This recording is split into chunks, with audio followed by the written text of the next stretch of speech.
All right. So I don't know if I'm allowed to take off my mask. עידו, אני יכול להוריד מסכה אם אני 4 מטר מהם? מה? אני לא אצלם אותך, אבל זה... אני מצלם את עצמי, אז... Okay. This is incredibly annoying. What? It does seem... Well, I'm now already recording, so I'm just... all right, so in any case, today we're going to be discussing, right, so we were supposed to start as soon as Pesach was over. Guys, it's a very short... Take a daf. Take a daf. Whatever. Well, there are 4 guys here. Nathan is on the Zoom. We are starting, so after the Pesach break was over, we were supposed to be starting a Yechidah called Yechidat Am Yisrael, which is supposed to be to do with, you know, Yom HaAtzmaut, Yom Yerushalayim, Zionism, stuff like that. I wouldn't say this is my forte, but it's something which really interests me. And a lot of shiurim when I was a sheikhut in Chicago, I gave on this subject. And a lot of the stuff we have to deal with is what the Charedim say about me, about us. Charedim say a lot about me. We do have to care because they say it in the name of God. Whereas secular Zionists say we're just... Yeah, fair, but they aren't Muslims, so I don't have to correct what they think or fight with them because they're not my religion. But if someone of my own religion says I'm wrong and says it in the name of God, I need to find out whether they're wrong or not. The Charedim have something to rely on. They're not just anti-Stam. We're going to use the next couple of shiurim to prove that they are wrong and they misunderstood the sources. And it's a very important thing to know because Nathan in the past has talked about how the Charedim relate to things in Manchester, right? You've told me a few times how they relate to Zionism there. As important for us to know, there are hundreds of thousands. There are hundreds of thousands of Jews who are anti-state. I mean, because of religion. What? Okay, all right. They can, but maybe we should believe like them. There are more religious anti-Zionists than religious Zionists. Okay? There are more religious people who are anti-Zionist than there are religious people who are Zionist. And right, there are all the Charedim in Israel are in some way anti-Zionist or have reservations about it. They have reservations about it. They don't think we're in the process of the redemption necessarily. There are those who think it's us to make Aliyah, Satmar, Tori Karta, people in Meir Sharim.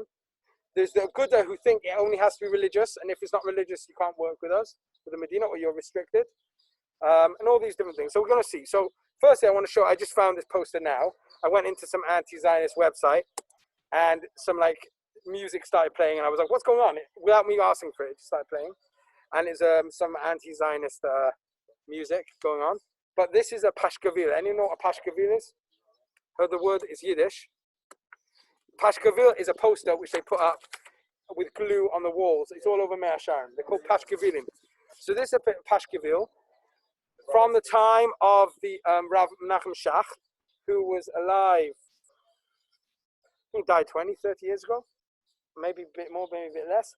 And he said, we don't have anyone like the Khatam Sofer alive in our day to tell us not to vote or yes to vote. Therefore, we should all be voting. And obviously, Rav Menachem Shach says you should be voting for the Haredi parties. Then the Satmar Rebbe says, or the Satmar Chassidim say, of course we have someone like the Khatam Sofer. He's called the Satmar Rebbe. And therefore, we should all be listening to Satmar Rebbe, who says you can't vote, you can't support the state. And this is basically their approach, that their rabbis are great, and therefore everyone has to follow them. With no exception. And the question is, what are they following?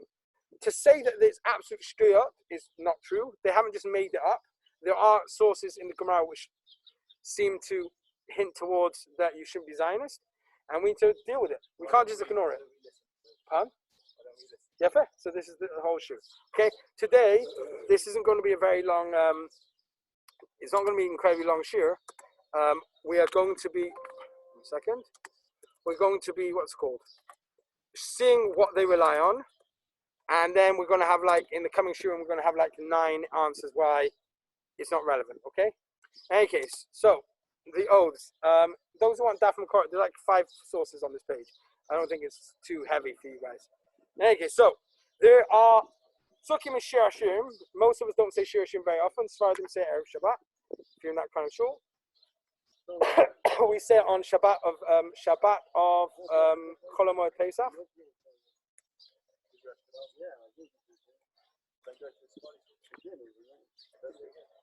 Okay, so Shir Shirim is a beautiful song.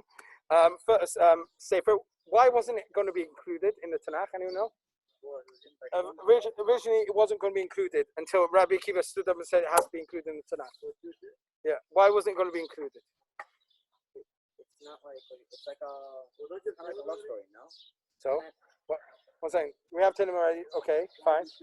Shir Shirim can be different from Tehillim. Okay, we'll see. And what are you saying? Wasn't it kind of like a love story? Oh, yeah, fair. It's a love story. It's a love story. What? I don't know. He's doing something. So there's a love story. It's a love story. In some ways, it is actually very. What's the word I'm looking for? Very, not descriptive. Very, not obscene. I don't mean obscene either. Explicit. Thank you. Explicit.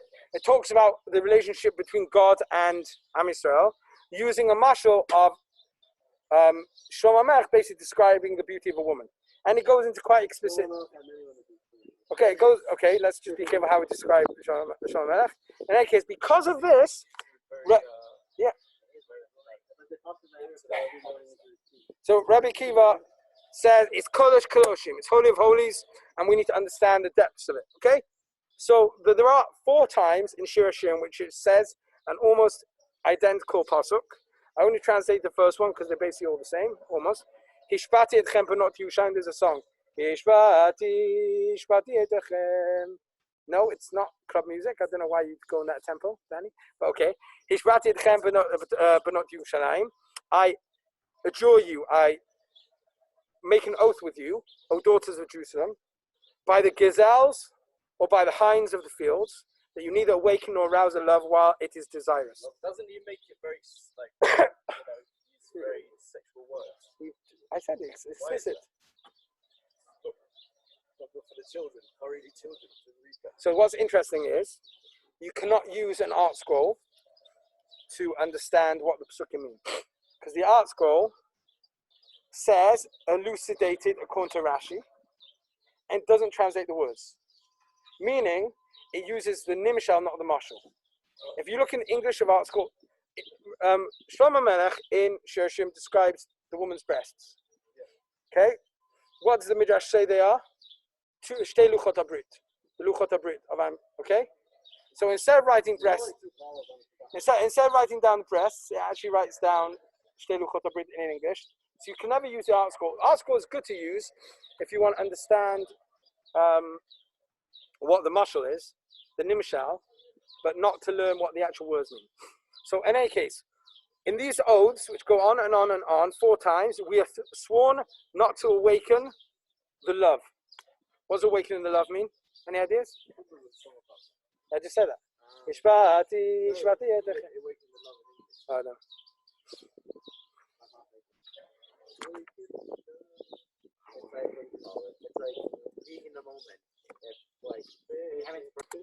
So we have all these 4 psukim, and the Gemara learns something very extreme.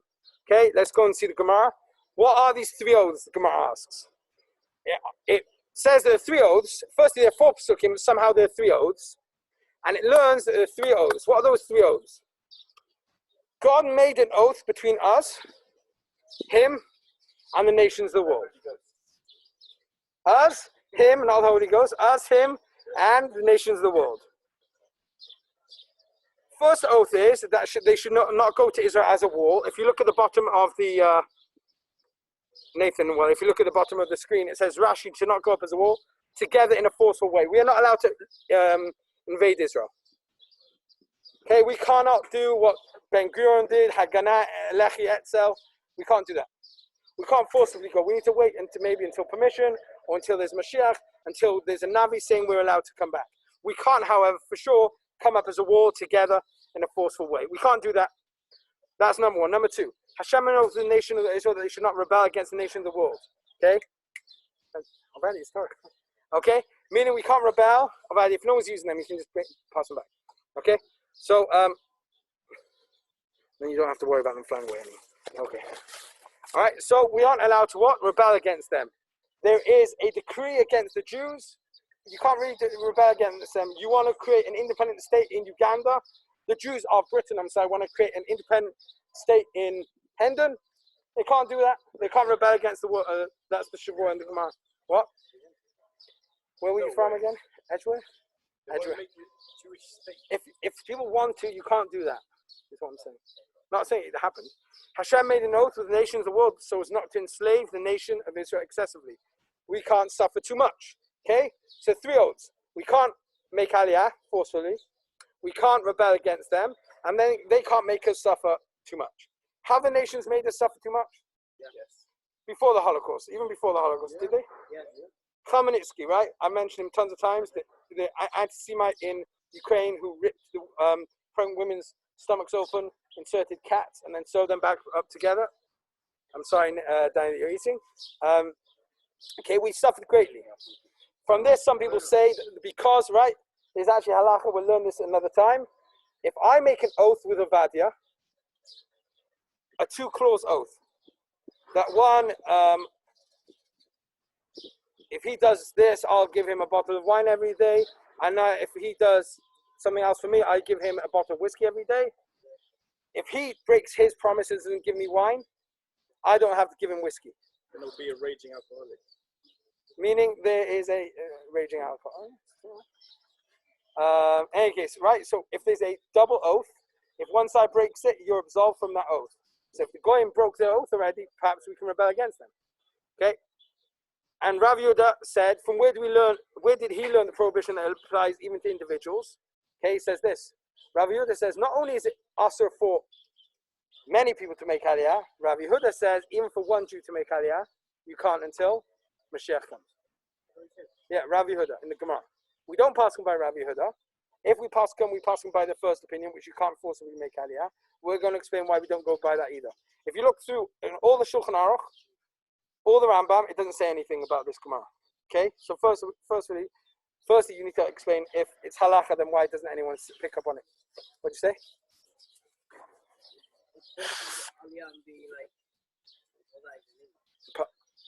What? Well, the British mandate, what did we have to do to make Aliyah? Many people.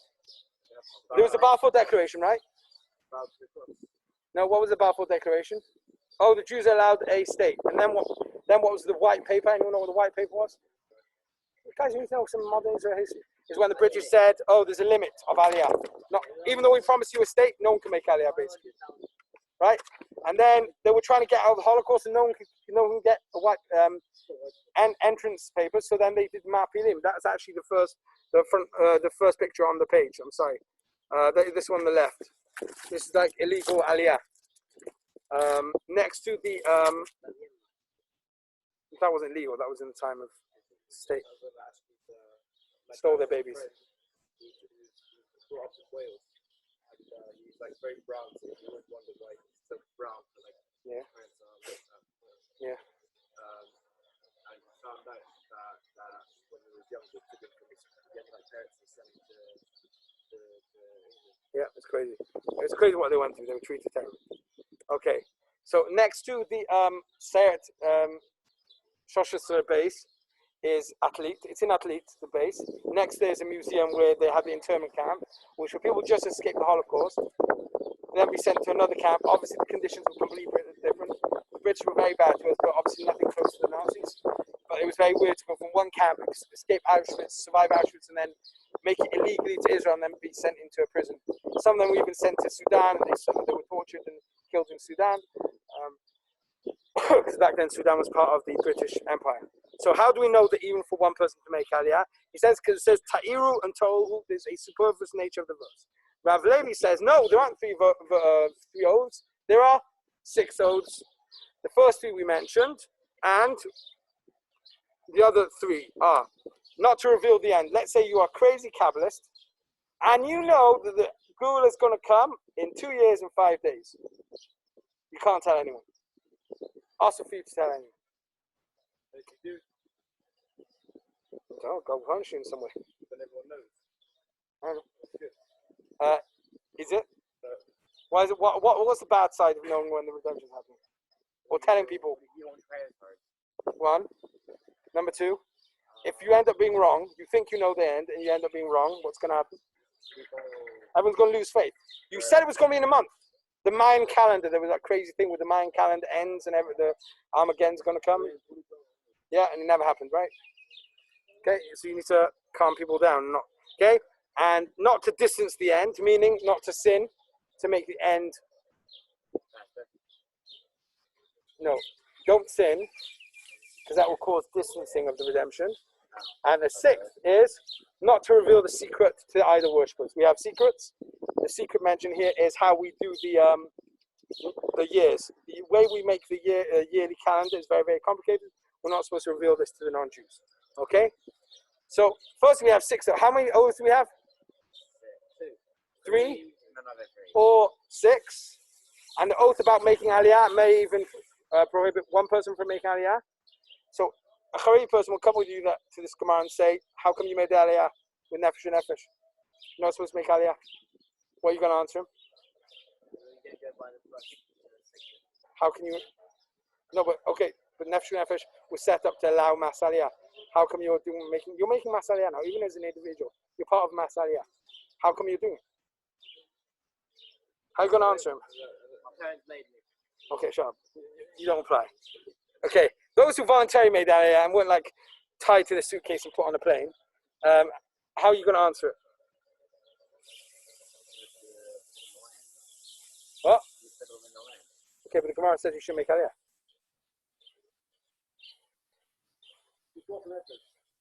It says you're allowed to break the halakha of the Prophet. The Satmar Rebbe. Sorry, not Satmar Rebbe. The 1 second. 1 second. Not the Satmar Rebbe. Someone else. What's his name? Rabbi Elchanan Wasserman said it is better. He was asked by Talmidim whether they can go escape Germany, escape Nazism, and go to YU Yeshiva University, or to Skokie Yeshiva, which is another YU kind of place, not exactly YU, but different. And he said no, because that will destroy you spiritually. Don't know what was so bad about YU back then. And it's better to be in a physical danger and die than be in a spiritual danger. And he was against also going to the land of Israel. And these people was because you have to pass them down on the source, right? the tradition, right? Obligation. Right. But if we just let us dying in the gas station and say make no aliyah, well, we can't pass them the source. Even if it's illegal to Bolivia, you still pass down the source in this country. Okay. Yeah, I don't understand the logic. I don't understand the logic either. We're going to see that, even though I've said they've got something to base themselves on, in the end I'm going to say really they don't. And it's shliach. For number one of the biggest answers is the Zohar explicitly says these oaths are bound by 1,000 years. Those 1,000 years were over 1,000 years ago. So I'm saying, also, who was Shir Hashim written by? So if Shlomo Melech was trying to teach us that it's us to return, which return was he talking about? Shlomo Melech was the last king of all of Israel, right? Who was his son? Rechavam. Right? First king of Israel was Shaul. Then it was David. Then it was Shlomo. David, because of the mistake he made, and then Shlomo, who made a huge mistake with all the women and allowing them to do a Valzar.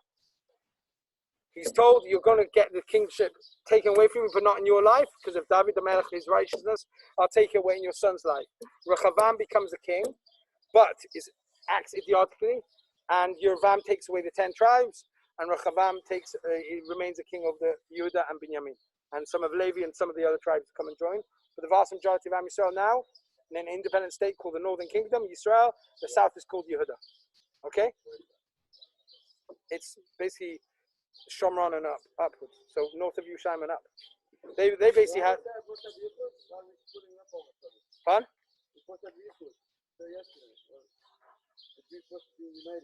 Yichud is something else. Achdut. Yichud is going into a room with another girl. What? Yeah, fair. Because it was a punishment. Well, when do we get that together? I don't understand. Eventually, when we work on it, we need to reunite the spiritual and the material. It's not going to be easy. We need to work on it. How long does this function last? How long does it pass? And if I knew, I would probably not tell you because I'm not allowed to. Oh, very good. So you know the Gemara. Okay, so what was I saying? Oh, so Shlomo Melech, the kingdom separated, and then that resulted in generations upon generations of idol worship until they eventually and murder and incest, and illegal incense is smelling nice things, incest and prohibited relationships, right? Shvichut damim, Avodah Zarah, and Gilui were 3 reasons, and then they went into exile for how many years? Where did they go into exile to? Bava, for how many years? 70. It makes more sense to say this Gemara applies to the first exile after Shlomo. However, many people learn it to be even relevant for today, and we're going to try and learn out why it's not relevant today. So, in a midrash, it says like this. 1 second. What are the 3 oaths of Shir Hashem? The first, Hashem imposed an oath on Am Yisrael not to reveal the end, when the coming of Messiah will come. The second, not to spur on the end, not to rush it. And the third, Am Yisrael should not rebel against nations. Hashem told them that if you uphold these oaths, it is worthy. If not, this is really extreme. And this is why, Ephraim, this is why some would say it's better to die than break these oaths, because the punishment of breaking these oaths is this. If not, I shall remove your flesh, like the gazelles and the deer of the field, that just as they have no one who looks out for them, they're independent, they're wild animals, just as they have no one who looks out for them and enacts retribution for their blood, so too I will enable your blood to be spilled and not enact revenge. Crazy, okay? So if you want to take this midrash explicitly, as long as the oaths still apply, if you break them, you're bringing on a punishment onto you. So it's better to die, because if you break it, worse things are going to happen to the Jewish people. That's how they learn it, okay? We're again going to learn how it doesn't apply anymore today. Many opinions say they don't. Okay, and even the Khatam Sofer, this is what's annoying. There is a tendency, not just among Satmar, but among more central Haredim, to basically delete stuff which they'd have to struggle to answer. So Khatam Sofer was incredibly Zionist. He talks about the holiness of work in the land of Israel. In his books, which are printed today, they take those bits out, because they don't have to explain it to the Talmidim. No, and even Rav Kook, when he was the greatest leader of the time, all the rabbis would come to him for haskamas. You know what haskamas are? When someone prints a new book, they want other rabbis to read them first to say this is a good book to read. He was in all these books giving haskamas, and now today they've taken him out. Why? Because Rav Kook, be afraid. Yeah, you can't mention him. Okay. Now another thing. Excuse me. Rav Levi said the term Hishpati Echem, I imposed an oath upon you, appears 4 times. Why is it so? Shir Hashem refers to 4 kingdoms that we shouldn't rebel against any of them. Which kingdoms were we against? The Machloket. But which kingdoms have we had to deal with in our history? Edom, great. Edom is who? Who's Edom firstly? Edom is the Rome. Rome and then Christianity, good. You said Yavan, okay, good. Who else? Amalek, we never had to deal with them, invaded us. What? Really? No, the big kingdoms of the world. Rome, Yavan, who?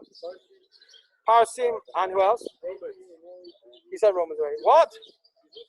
No, the big nations. He wasn't with small nations. Bavlim, Madai, there's Yishmaelim maybe, the Muslims, the Arabs. Right? We're not allowed to rebel against them. Any of these big nations, we're not allowed to rebel against them. Rav Chalbo said these 4 uses of the same term refer to oaths against spurring on the redemption. When returning to land, we're not supposed to return in droves. That we should not rebel against them, and they did not reveal that we should not reveal their secrets. Okay. Question is, where's it gone? Oh, hold on. Why did that just end? 1 second, Nathan. I'm bringing it back up. That shouldn't have ended. 1 second. Oh, I lost the plot. 1 second, Nathan. I want you to be able to see this as well. Nathan, can you still see my screen? I'm just listening. Yeah, I can still see screen, but I'm not really looking at that. Okay, anyway. no, all right. Well, it's for the recording as well, so. Okay. Later on. 1 second. Page up. 1 second.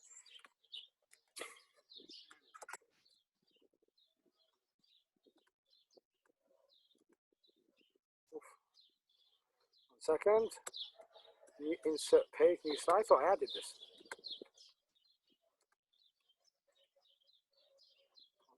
All right.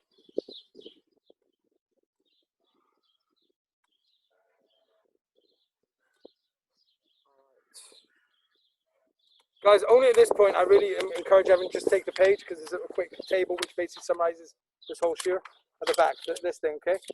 And then you'll see, even before we've even actually said they're wrong, it explains why they're wrong. Just one last page, okay? On the back. Last page. Okay, that thing, okay? These are 6 different places where it talks about the oaths. Okay? 6 different places. In some of them, there are how many? Just look. In some of the places, there are 3 oaths. In some of them, there are 4 oaths. In one place, there's only 1 oath. Like, you can't say there's conclusive proof to what even these oaths are. You say we have to go by the oaths. Well, the oaths are mentioned in 6 different places. There's a machloket in the Gemara on them. There's a machloket in the Midrash on them. What on earth do we do? And one thing I really want to draw my attention to, your attention to, is if you look 3 columns, 3 in oath 5, 3 lines down, it actually says not to distance the end. Meaning, don't wait around, not make aliyah, rush it. So how are you going to say that? How are you going to resolve all the contradictions? There's tons and tons of contradictions. And Satmar and the Torah Karta, again, we have to realize there's a huge difference between the Torah Karta and Satmar. The Torah Karta, Satmar believe there shouldn't be a state. And they educate for that, and they actually help Yemenite Jews get out of Yemen and take them to America and educate them not to like the state. The Torah Karta go to Iran and deny the Holocaust, so as, because everyone agrees, basically everyone agrees. Pardon? Yeah, but they broke away. They broke away from. They claimed that punishment was for everyone because of Zionism. But the reason why did everyone in the UN vote for Israel to be created? But basically a mercy vote, right? Poor Jews, they need a homeland, so this doesn't happen again. If you deny the Holocaust, then Israel doesn't deserve a state. They campaign, they march with Hamas on Shabbat. They do crazy stuff which isn't allowed. They prepare, they wear Hamas flags and stuff, and they're always the ones who join. Satmar aren't like that. They're not Sadiqim. I'm not saying I want my kids to marry a Satmar Chassid who hates the state, but it's a huge, huge difference between Satmar and the Torah Karta. Even though Rav, yeah, there are a few. No, because they didn't make Aliyah in droves. They didn't make Aliyah in droves in a big amount. There are a few of them. Because they believe the land of Israel is holy. Look, and they didn't rebel against the nations to get here as well. Look, I mentioned this before, and one of you guys asked Rav Erez if he agrees. In the Torah Karta, I still believe I have a din of rodef. They're trying to cause the death of Jews, and therefore it's mutter kontra halacha to kill them because they're trying to kill me. Satmar are a whole different deal. I would never say that about Satmar. I do find their opinion crazy. The Satmar Rebbe said explicitly it's better to die than make Aliyah, and then he allowed himself to be rushed out of Europe by the Zionists during the Holocaust, as did the Belz Chassid, Belz Rebbe, even though he wasn't that extreme against it. He did say not to make Aliyah. Not because he's anti-state necessarily, but because he thought you should stay in Europe and not make Aliyah. And then he also allowed himself to be rushed out by the Zionists.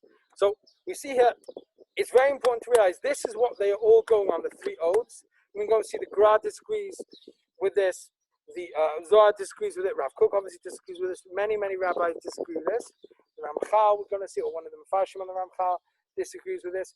And we need to really understand that this is a minority opinion. That's why so many Gedolim were against this approach. Even the Aguda, which you might know from America, the Aguda organization, don't agree with this Gemara.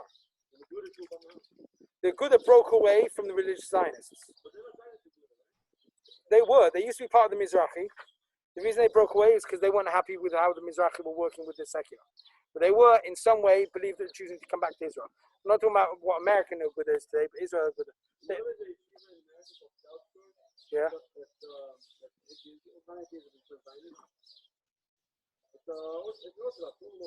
Okay. Tons of yeshivas like that. No, but it's not like stuff more. Okay. My school was Like yeshivish. Yeah. Well, that's because they're not being honest with themselves. They say they care about mitzvot, and when it comes to the mitzvah of yeshiva, it somehow goes out the window. No, and I know. Hasmo's like that as well, unfortunately. Where all the Talmidim who go there are, not all, many of them are Zionist, and somehow all the teachers aren't. All the Jewish studies. And I'll tell you why that is, because anyone who's Zionist, where does he go? Israel. He goes to Israel. So a lot of the good mechanchim have left. A lot of the good educators have left. And there's no one left behind to educate on the Zionist ways. And that's why in all these schools they end up being, I'm not going to say anti-Zionist people who are never going to basically make Aliyah unless Mashiach comes knocking on the door begging them to make Aliyah. Right? So we need that. What?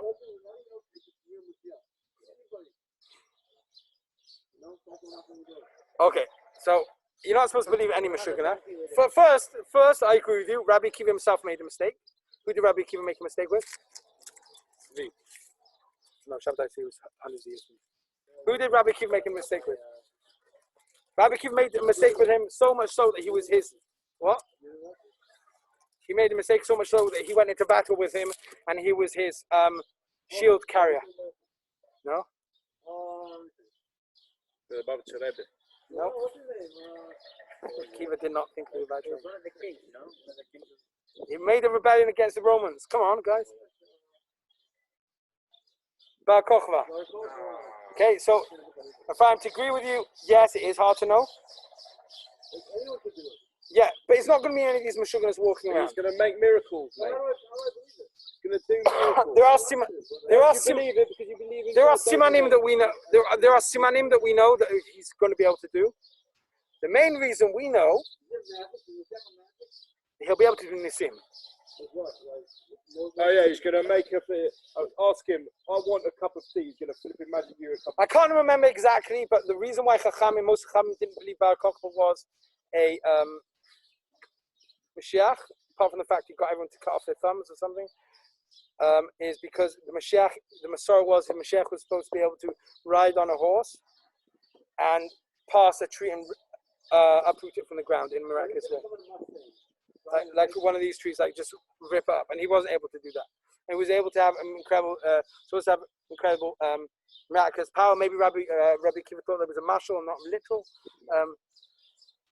The reason why we don't believe that Jesus, for instance, is a Mashiach, because he died without doing anything he was supposed to, according to the Nevi'im. Maybe he'll come back. No, but they believe he was a Messiah even then. They believe he's a Messiah already.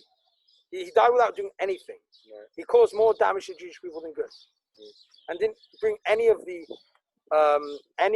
prophecies. And that's before going even to Kabbalah. Explicit psukim. He never brought shalom. He never brought peace to the Jewish people. He never did any of that. He just brought murder, and the cross eventually was turned into swords which were beaten against us and murdered and raped and pillaged us. So all in the name of God. So how do we know, Ephraim? It's a good question. I'm not the one who's going to have to make a choice about that. How can we know that this is the time of a Mashiach? It's easy. Gemara says it explicitly. Gemara in Sanhedrin says, Amar Rabbi Abba. I've mentioned this like 400 times. I know this is one of the few Gemaras I know off by heart. Amar Rabbi Abba. Rabbi Abba said, En lecha ketz mugulem. There's no clearer end than this. End meaning Mashiach. En lecha ketz mugulem Shneimar. Harei se anpechem titenu upirchem tisul am Yisrael. Mountains of Israel. From a pasuk from Yechezkel. Harei Yisrael anpechem titenu. Give out your branches. Harei Yisrael anpechem titenu upirchem tisul, and lift up your fruits. Kivu ami lavo, because my nation is returning. Everyone explains this pasuk means that when the Mashiach is coming, the land is going to begin to blossom. Fruits are going to start growing. Why? Because the nation is returning. Like the nation can't return to a desolate land, and that therefore no one is. Oh, okay. So that's what a Chabad rabbi in Chicago once told me. Okay, how many years were we in slavery in Egypt? 200. 210. Someone stood there with a stopwatch. Huh? Someone stood there with a stopwatch, saying, oh, God, come on, yalla, no, it's been enough. Sachakol, we've been waiting 72 years. Right. 72 years, and you're going to tell me, the world's been around for 6,000, and if you believe in the modern science, millions of years, and you're going to tell him 70 years is too long? I've been waiting too long. David Melech lived for 70 years. We were in Israel. Yeah, fair. So it's the beginning. They're beginning to come. The Jews are beginning to come.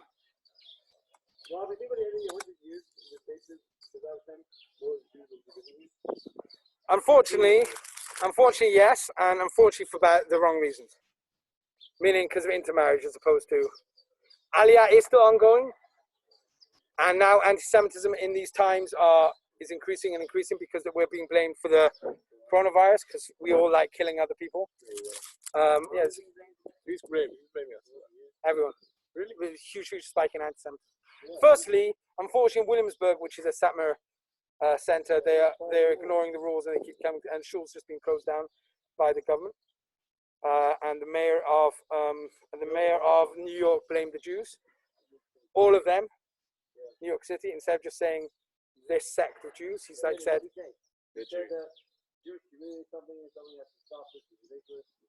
And it's not the whole Jewish community. Right.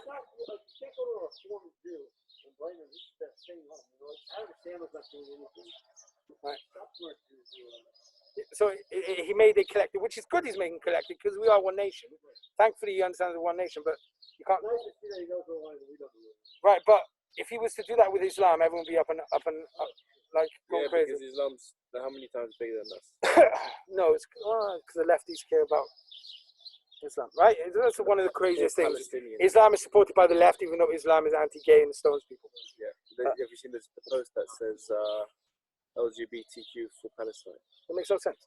I wanted to hold that sign in Palestine, in West Bank, and see what happens. In any case, what I was saying, so we're getting blamed for these things. What was I saying before that? Oh, so many. We are going to. Ephraim, you asked, are we going to be a majority? Yes. One, because of Aliyah, but the biggest reason is because of unfortunately intermarriage. Avadia mentioned yesterday in the shur I gave yesterday, the reform is disappearing. Reform is disappearing because of intermarriage. Every couple of years, reform, and then conservative 20 years later are having to make their acceptance conditions even larger, because otherwise they won't get members. Now conservatives allow members who haven't even converted conservative. And there's been a few breakaways from conservative because I think... Pardon? Okay, so I was once in a shir which said, you have to understand how amazing that is, that there are still 20% who are marrying Jewish. After what they went through, communists came to power. What was one of the first things they did? They sent the rabbis, the shochtim, the moalim, away to Siberia or killed them in the gulags. Done. They had no religious address anymore. And I've said the story before, and we'll finish with this cool story. And then a short dvar after that. There was a shaliach in Bnei Kiva Shaliach in France, who was in a conference of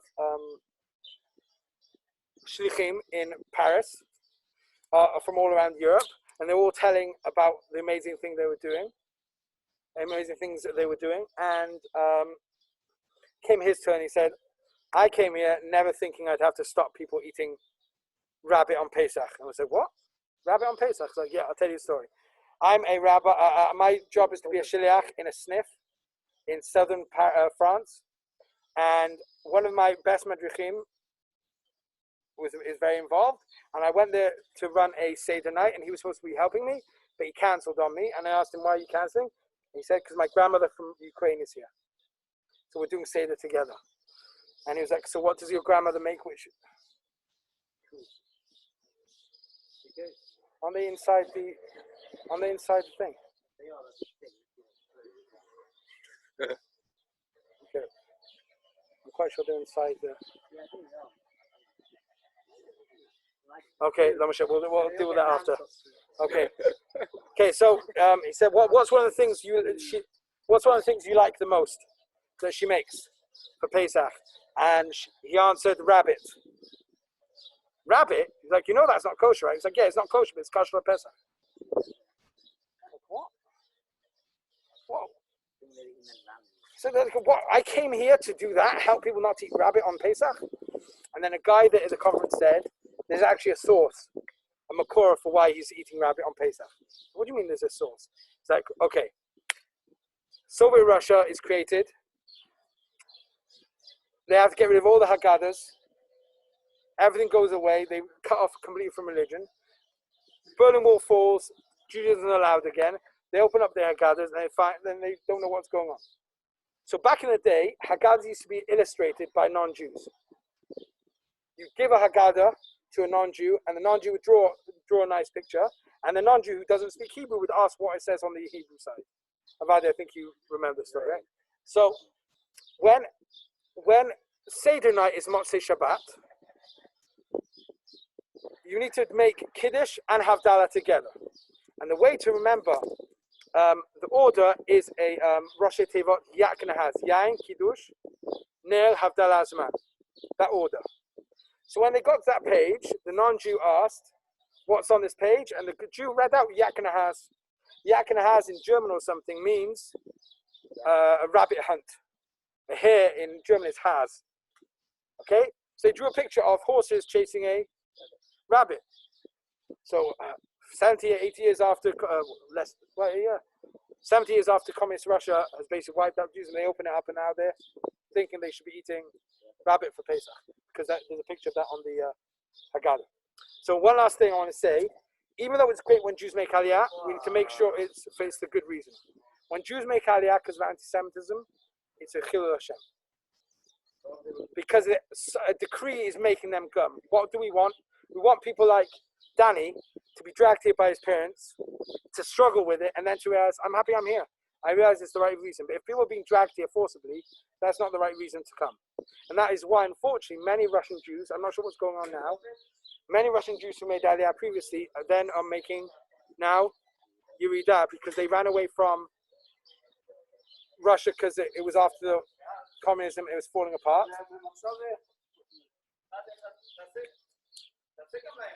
Give me one. Okay, so the Russians came, and maybe for the wrong reasons. Am I dying?